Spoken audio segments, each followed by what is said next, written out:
Kung madalas kang lapitan ng pusa, ibig sabihin ay pumasa ka sa kanilang mataas na pamantayan. Narito ang ilang dahilan kung bakit ikaw ang pinipili nilang lapitan. Number 1. Kalmado at ligtas ang iyong energy. Sensitibo ang mga pusa sa galaw at boses. Kung ikaw ay mahinahon, hindi pa bigla-bigla kumilos, at may mababang tono ng boses, mararamdaman nilang ligtas silang magpunta sa tabi mo. Para sa kanila, ikaw ay isang safe zone. Number 2. Nirerespeto mo ang kanilang space. Kadalasan, kung sino pa ang hindi masyadong pumapansin o naghahabol sa pusa, doon sila lumalapit. Kapag hindi mo sila tinititigan ng matagal, na para sa kanila ay senyales ng pagka-agresibo, itinuturing kanilang magalang at hindi mapanganib. Number 3. Gusto nila ang amoy mo.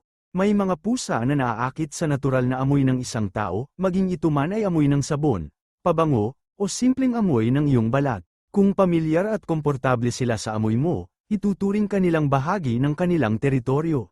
Number 4. Mainit ang katawan mo. Ang normal na body temperature ng pusa ay mas mataas kaysa sa tao, kaya naman mahilig silang maghanap ng maiinit na lugar. Ikaw ba ay sadyang mahilig sa pusa, o nagtataka ka lang kung bakit bigla silang nagiging magnetic sa'yo? Comment down below at huwag kalimutang i-like and follow si Vale the Cat for more cat videos.